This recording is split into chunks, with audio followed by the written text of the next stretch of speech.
And welcome everyone again to this week's edition of the ETBU Men's Basketball Show, where we get together here and talk with Tigers head coach Bert West, who is smiling big these days. His team is on a 5-game winning streak and will interplay tomorrow night against Louisiana College here at home against Louisiana College to open the ASC East play. The Tigers are currently in second place in the ASC East, and Coach, like it or not, you guys are sitting there in second place and coming off of a pretty impressive 2-game stretch last week here at home where you got 2 tough wins over Howard Payne and Sul Ross. Let's start today by talking about those 2 games. You were concerned, obviously, when we spoke last about Howard Payne and getting ready for them last Thursday, and wanted to correct some things about your ball club that you were a little concerned about, and came out in the first 5 minutes of the game, jumped out to a 10-0 lead, and out-rebounded the Yellow Jackets all night long. So those are a couple of the concerns you had. Just kind of give us an overview of what you saw now after you kind of look back over that. But looking back, and of course I've sort of committed that to the back recesses of my brain, so I don't know that I remember very much about it because we immediately moved forward. But I do remember this. I would love to play all the time the way we played most of the time against Howard Payne.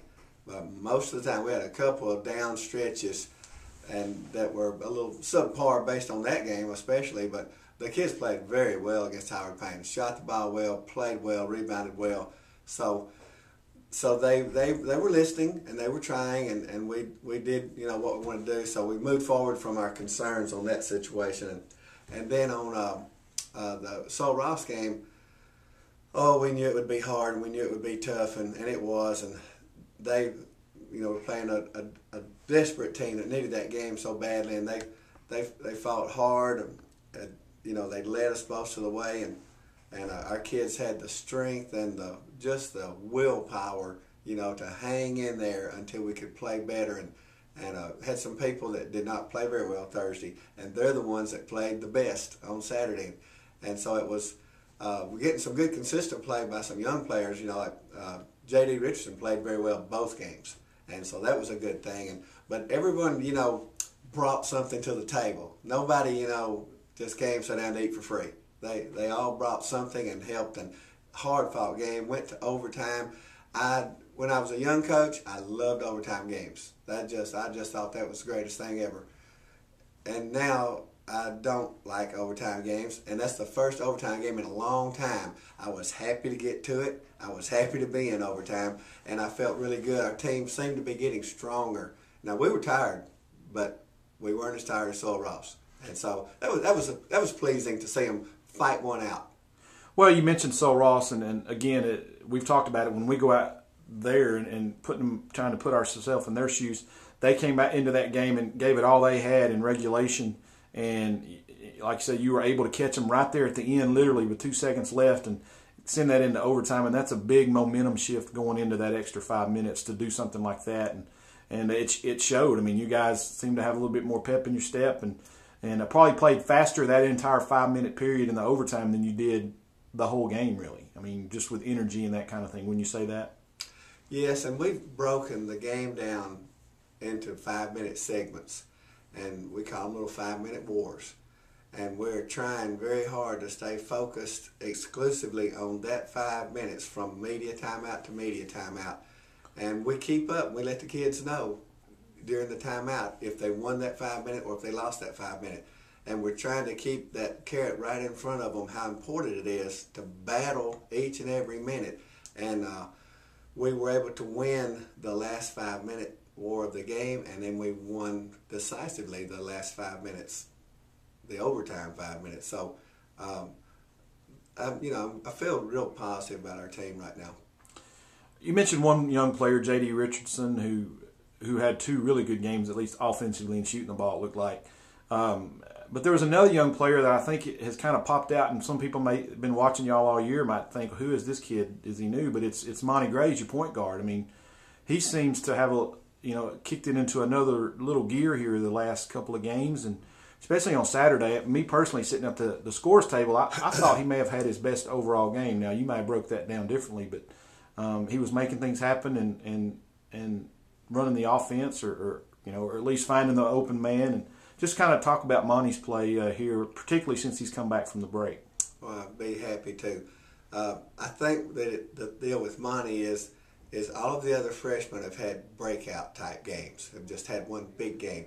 Monty has been on a steady incline, and so he's been, almost makes him under the radar, but he's been solid pretty much since we got past our scrimmage game. Of course, he was injured then, and he has played just, he had maybe one subpar game out of 12, and he's been just it's just been a steady incline, and so people have not noticed, and all of a sudden when they see all the things he's doing now, they're like, wow, he just popped up. It's been a nice steady learning curve for him. He's doing real well, and it'd be, you know, he's the one who stepped up and made 2 clutch free throws that we had to have, and then Jerron Joseph followed that up with just, you know, just clutch. Just that, either one of them, they never even touched the rim. You know, just popped that net for us. Way you draw it up. Yeah, had to have it. Well, that kind of gives us a segue into this week's game. The good thing is it is a 5-game winning streak, and the bad part of that is you can't think about any of those 5 games going right into an ASC East that is always you've described it in the past as just being a war every night, and that's exactly what it always is, especially with Louisiana College, rivals to the south, coming in here and right behind ETBU in the standings right now in 3rd place. They're going to come in a little bit the other spectrum of where y'all are right now in terms of the schedule and streak. And I know you and know Coach Rushing. I know you, and you're saying that doesn't mean a thing right now with them coming in here, does it? Well, it means one thing. They're more desperate than we are. And we have got to play, you know, with our back-to-the-wall mentality. We've got to fight this thing out.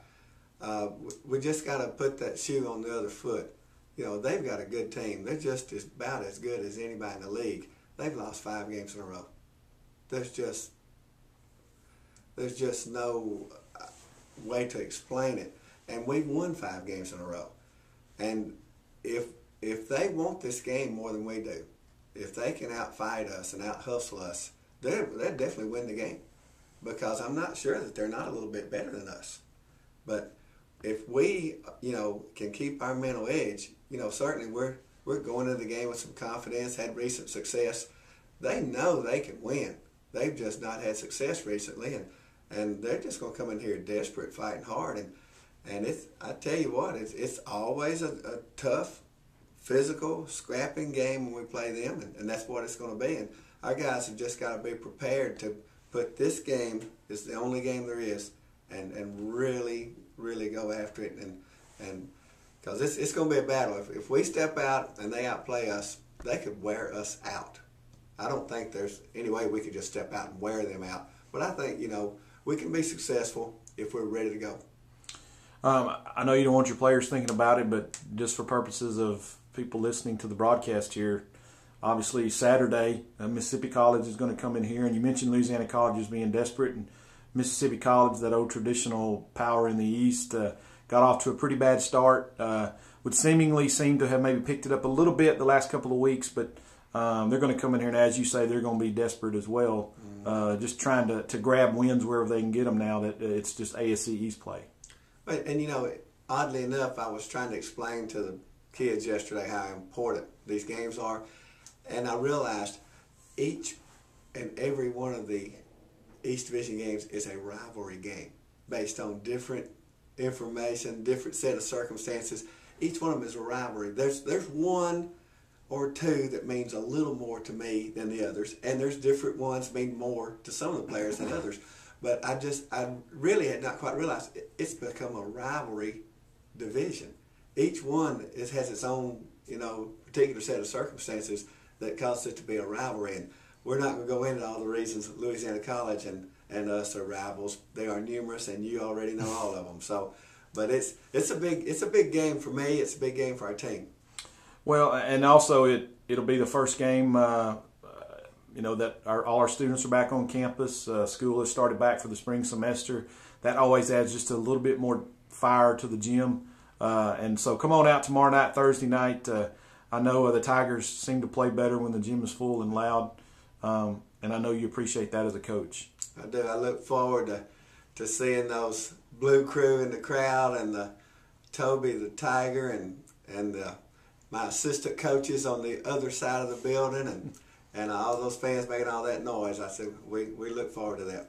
Well, that'll be here tomorrow night, ETBU versus Louisiana College, tip-off around 7:30, and then again coming up on Saturday to complete the homestand, Mississippi College will be in here at 3 o'clock. Coach, once again, thank you, and we'll see you next week. Thanks, David.